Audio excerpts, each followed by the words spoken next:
여러분은 지금 이 순간 하나님께서 나타나셔서 내가 내게 무엇을 줄까? 너는 구하라 말씀하신다면 여러분은 어떤 것을 구하시겠습니까? 딱 머리에 떠오르는 것이 있으신가요? 이 간절히 기도하고 소망하는 것들, 그것을 주겠다 하시면 떠오르는 것이 있으신가요? 어떤 사람들은 이런 질문 앞에 서면 이게 마치 스피드 퀴즈 같아서 주님이 땡 하고 돌아설까봐 내가 달라고 할 게 뭐가 있더라 하면서 초조하게 생각하기도 합니다. 그리고 이 기회가 다시 돌아오지 않을 것 같아서 혹시 주님 이게 제한 시간이 있나요? 조금 생각할 시간을 주시면 안 될까요? 며칠만 있다가 다시 물어봐 주시면 안 될까요? 이렇게 말하고 싶은 사람도 아마 있을 겁니다. 주님 앞에 기도의 제목과 마음의 소원이 있는 것, 소망하는 바를 가지는 것은 정말 중요합니다. 그런데 무엇을 구하냐, 또 왜 구하냐 생각할 때 당장 떠오르는 것이 확실히 있더라도 지금 당장 떠오르는 사람, 당장 말하는 사람과 말하지 못하는 사람이 비슷하거나 그것보다 못할 수도 있습니다. 오늘 본문은 솔로몬이 바로 그 질문 앞에서 한 대답, 그리고 하나님의 응답입니다. 5절에 보면 하나님께서 솔로몬의 꿈에 찾아가 물으십니다. 내가 내게 무엇을 줄고 너는 구하라. 그리고 솔로몬은 우리가 잘 알고 있는 것처럼 9절에서 듣는 마음을 구합니다.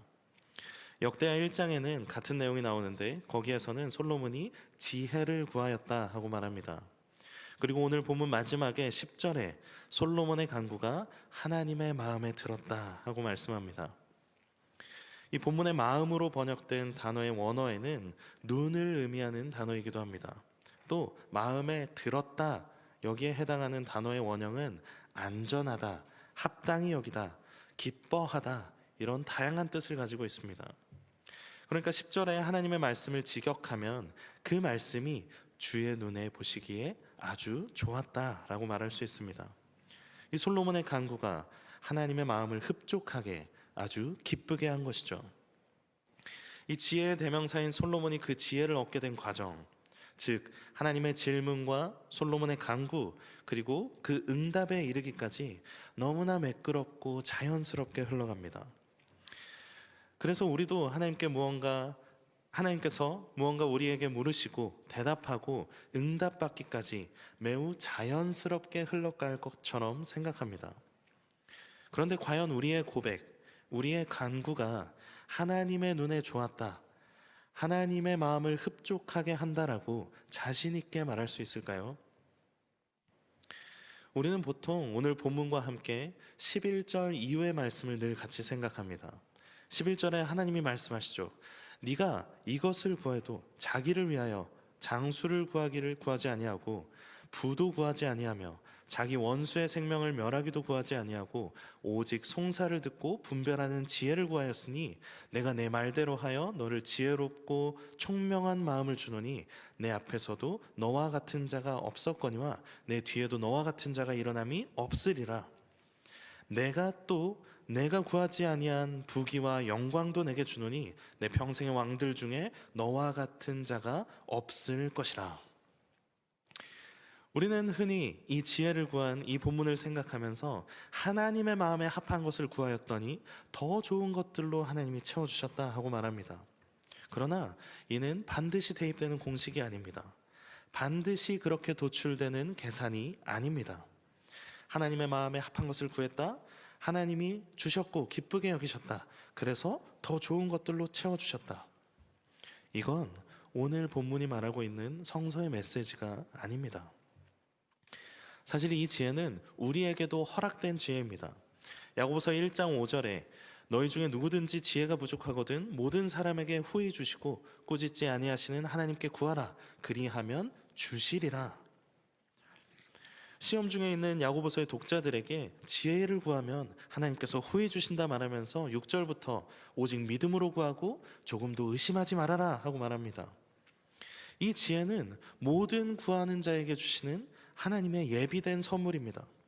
그러니 우리는 솔로몬에게 주신 그 지혜를 굳이 탐하거나 나도 갖고 싶어 할 필요가 없습니다. 정확하게 말하면 우리에게 지혜가 필요하지만 꼭 솔로몬이 가진 지혜를 구해야 하는 것은 아니죠. 꼭 솔로몬의 경우를 따르고 싶다면 그 사람은 마음 한켠에 아마 부귀와 영광에 대한 소망이 조금 있는지도 모르겠습니다.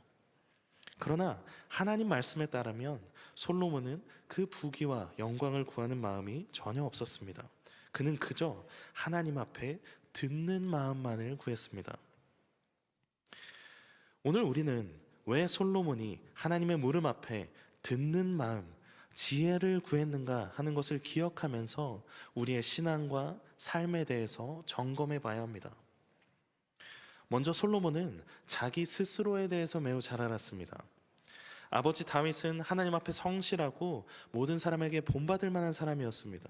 6절에 보면 주의 종 내 아버지 다윗이 성실과 공의와 정직한 마음으로 주와 함께 주 앞에서 행함으로 라고 솔로몬이 고백합니다. 그 아버지는 하나님 앞에서 행하되 성실하게 또 공의롭게 정직한 마음으로 살았습니다. 시편에 다윗의 많은 시편이 있고 그 중에는 신세를 한탄하거나 하나님 앞에 탄원하는 것들도 많이 있습니다. 그러나 결국에는 하나님의 구원하심을 노래하고 그를 의지했기 때문에 다윗의 많은 시편을 읽으면서 우리도 신앙의 바른 길을 알게 되고 용기를 얻고 그 안에서 걸어가게 됩니다. 이 다윗이 왕으로 선택될 때에도 다윗이 이미 하나님의 마음에 합한 사람이었다는 것을 성서는 알려줍니다. 사무엘상 13장에 보면 사울이 잘못을 책망하면서 14절 하반절에 이렇게 말씀하십니다. 여호와께서 그의 마음에 맞는 사람을 구하여 여호와께서 그를 그의 백성의 지도자로 삼으셨느니라. 그리고 이 내용을 신약성서 사도행전 13장 22절에서 바울은 이렇게 말합니다.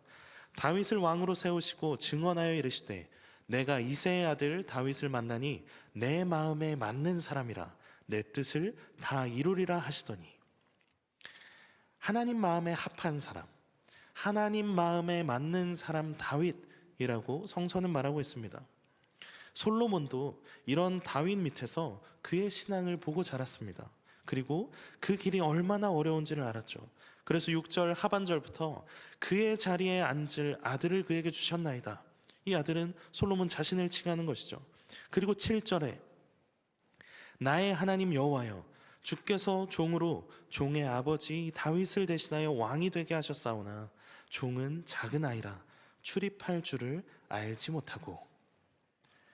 그 위대한 아버지이자 왕이자 신앙인인 다윗의 뒤를 이어 내가 왕의 자리에 오르게 되는데 나는 아직 부족한 사람입니다 하고 고백합니다. 여기에서 작다라는 단어는 나이가 어리다는 뜻뿐만 아니라 권위가 없다, 세력이 작아서 미약하다 하는 뜻을 가지고 있습니다. 이 당시 솔로몬의 나이는 20세 정도라고 여겨지는데 이 아이라는 원어의 표현도 보면 아주 어린 아이, 때론 갓난아이를 표현하는 때 사용하기도 합니다. 이런 고백을 볼 때 솔로몬은 자기가 아직 연약한 존재이며 겸손하게 하나님 앞에 그 태도를 낮추고 있음을 알 수 있습니다. 왕의 자리에 오르면서 원대한 포부를 가지고 앞서 나아가기보다 자기가 어떤 사람인지 알며 그 부족함을 하나님 앞에 정직하게 나타내고 있습니다. 비슷한 예를 예레미야의 부르심에서도 볼 수 있죠. 예레미야는 하나님의 부르심 앞에 이렇게 말합니다. 나는 아이라 말할 줄을 알지 못하나이다. 또 출애굽기의 모세에도 동일하게 말합니다. 주여, 나는 본래 말을 잘하지 못하는 자니이다. 나는 입이 뻣뻣하고 혀가 둔한 자니이다 하고 말합니다. 이런 사람들처럼 솔로몬도 자기의 연약함을 하나님 앞에 고백하고 있습니다. 또 이어서 솔로몬은 출입할 줄을 알지 못한다고 말합니다. 여기서 나가고 들어오는 이 출입은 맡은 역할을 수행하기 위해서 활동하는 모습을 가리키는 성경의 관용적인 표현입니다. 즉 내가 임무들을 어떻게 수행해야 하는지 모릅니다 하는 의미죠. 솔로몬은 자신이 가진 능력과 신앙에 대해서 분명히 알고 있었고 그렇기 때문에 겸손하게 자기를 낮추면서 하나님 앞에 엎드릴 수 있었습니다. 솔로몬이 자기 자신이 어떤 능력을 가졌는지, 어떤 상황에 처한 것인지 스스로 잘 알지 못했다면 듣는 마음, 지혜가 아니라 엉뚱한 것을 구했을지도 모릅니다. 그러나 그는 왕관의 무게를 견디기 어려운 어린아이였고 왕의 역할을 잘 해낼 수 없다는 사실을 스스로 잘 알고 있었습니다. 그가 가장 필요한 것이 무엇인지 알고 있었습니다. 내가 어떤 사람이고 무엇이 부족한지 아는 것에서부터 우린 하나님께 무엇을 구해야 하는지 알 수 있습니다. 우리 삶의 필요가 무엇입니까? 내게 무엇을 줄고 구하라 하는 물음 앞에 우린 정말 필요한 것을 구하고 있습니까? 내가 가진 능력과 상황을 잘 파악하지 못하고 엉뚱한 것을 구하고 있지는 않습니까? 우리는 우리가 가진 세속적인 가치관에서 벗어날 필요가 있습니다. 가장 최근까지도 문제가 되었던 사람들의 말들 중에 하나는 욜로에서 시작된 그 소비 습관입니다. 인생은 한 번뿐이다 라는 말이죠. 문구 자체는 얼마나 성경적인지 모릅니다. 우리가 흔히 다시 태어나면 너 뭐 하고 싶니? 뭐 전생에 너는 나라를 구했나 보다, 뭐 이런 우스갯소리도 하지만 사실 기독교 신앙과는 전혀 반대되는 이야기죠. 우리가 그런 이야기는 삼가야 합니다.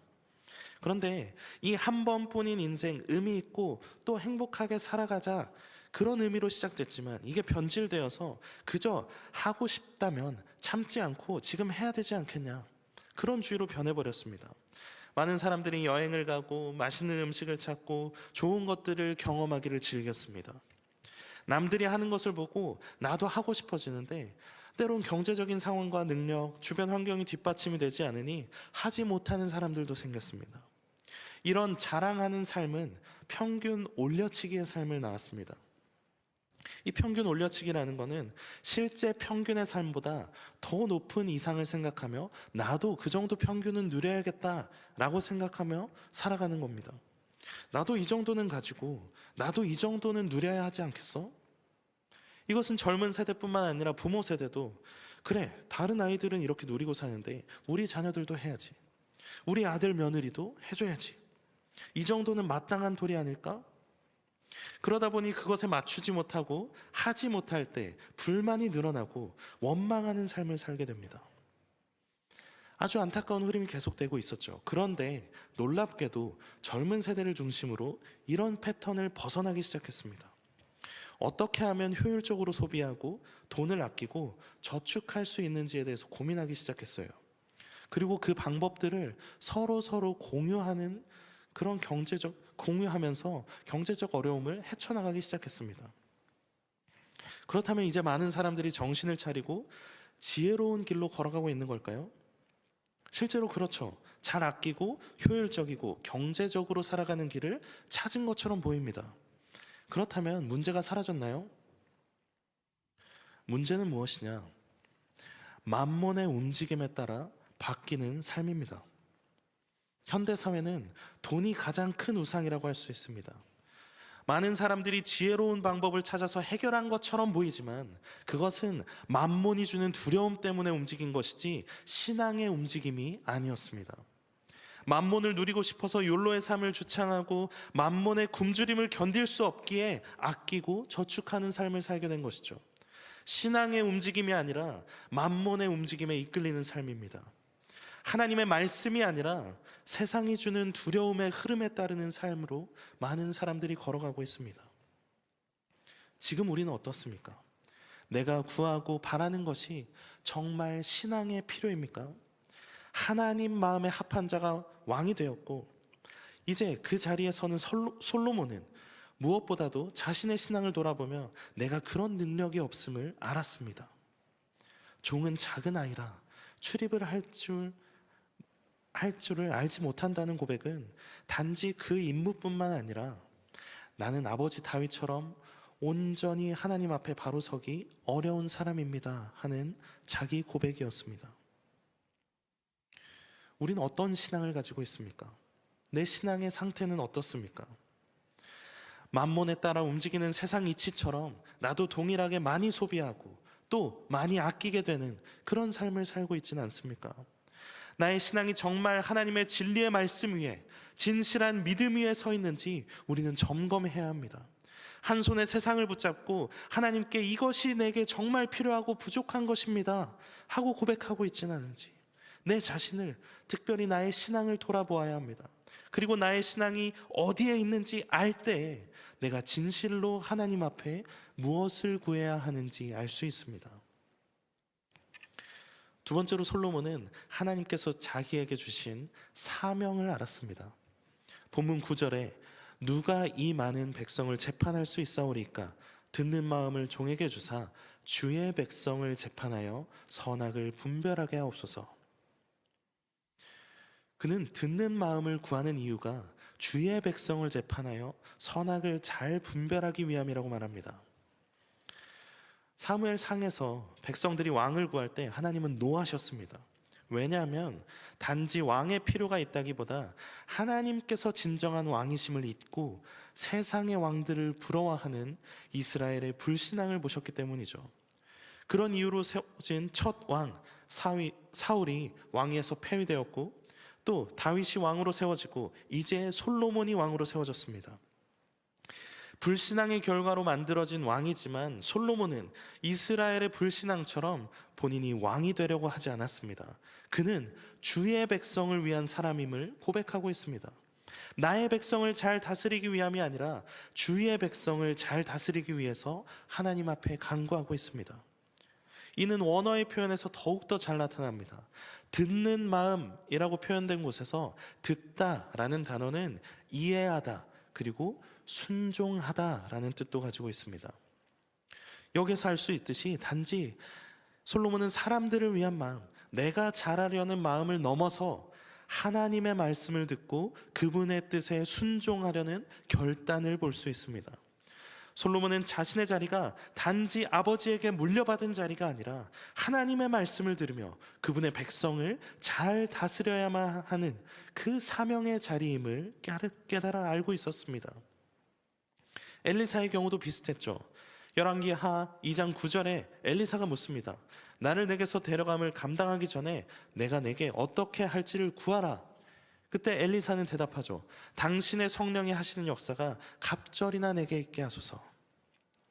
엘리사는 그 사명을 감당하기 위한 성령의 능력을 구합니다. 개인적인 것이 아니라 하나님께서 맡겨주신 자기의 사명을 위한 소망을 구합니다. 솔로몬이 듣는 마음, 지혜를 구한 것이 하나님의 마음에 기쁨이 된 이유는 바로 이것입니다. 솔로몬은 왕으로서 부해야 좋았겠죠. 주변국들이 침략하지 않게 원수의 생명을 멸하는 것이 필요했겠죠. 그러나 세상에 이끌림 바 되지 않고 내 신앙이 아버지 다윗 왕처럼 하나님 앞에 온전히 서 있는가, 주의 백성을 다스리는 사명의 자리를 감당할 수 있는가 고민하며 그 하나님의 부르심에 필요한 것을 구했습니다. 솔로몬이 단지 부귀와 영광, 원수의 생명, 장수를 구하지 않고 지혜를 구했다는 그 사실 자체보다 그 지혜를 구하기까지 솔로몬의 그 마음이 하나님의 기쁨이 되었습니다. 그에게 가장 필요한 것, 그 사명의 자리, 그 신앙의 정수를 걷기 위한 것, 그것이 듣는 마음이었다는 것이죠. 바로 그 마음이 하나님 눈에 보시기에 기쁨이 되고 그의 마음에 합하였다고 성경은 말하고 있습니다. 그러니 솔로몬의 이야기를 바꾸어 말하면 이렇게 말할 수 있습니다. 솔로몬아, 너가 필요한 것이 무엇인지 한번 구해봐라. 하나님, 나의 신앙에는 나의 사명을 잘 생각해보면 저는 듣는 마음이 필요합니다. 그때 하나님 대답하시는 거죠. 그래, 맞아. 네가 너의 신앙을 잘 알고 있고 너의 사명을 잘 알고 있어서 기쁘구나.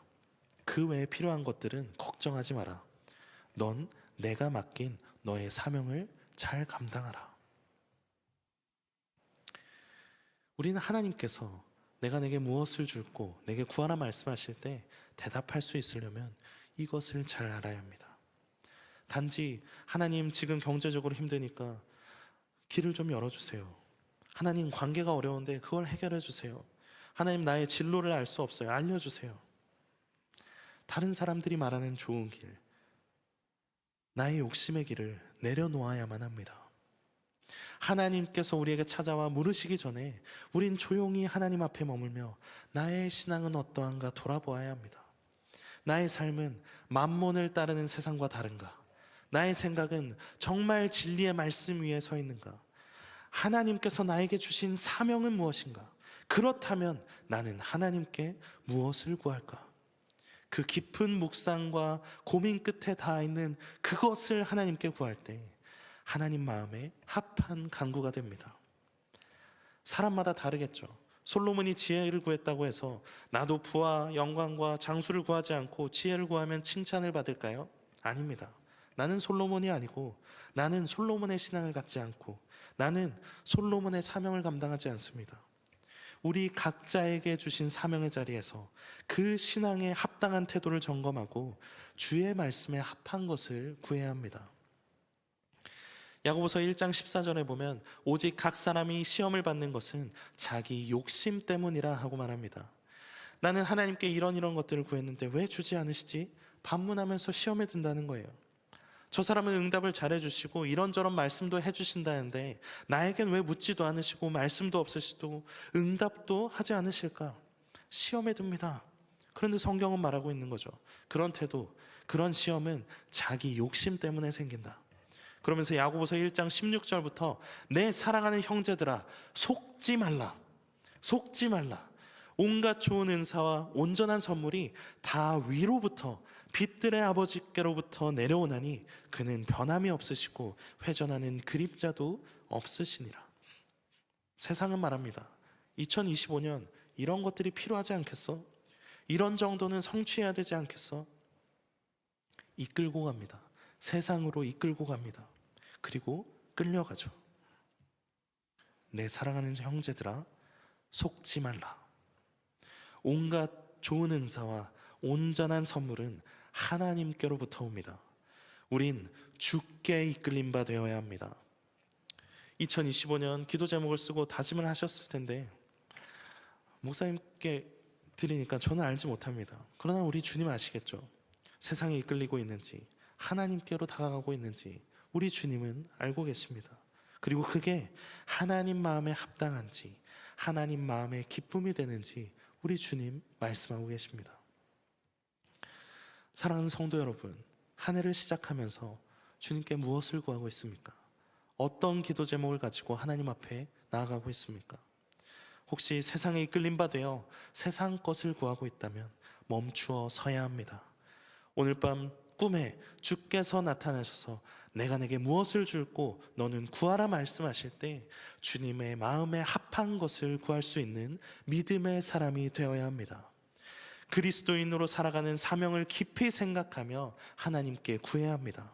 나의 신앙에 필요한 것이 무엇인지 주께로 가까이 가는 것을 구하는 믿음의 사람이 되어야 합니다. 내 앞에 있는 기쁨을 위하여 사는 것이 아니라 주님의 마음에 합하게 살아가는 사람이 되기를 소망합니다. 2025년 하나님께서 위로부터 예비하신 온갖 좋은 선물을 구하십시오. 여러분의 신앙과 삶 또 그 사명에 합당하다면 우리 주님께서 아낌없이 후히 주십니다. 신앙과 사명에 합당한 간구를 하며 주께서 주시는 온갖 좋은 은사와 선물을 받고 주의 마음에 합하여 그 사명을 잘 감당해내는 주의 기쁨이 되는 우리 모든 성도들이 되기를 간절히 소망합니다.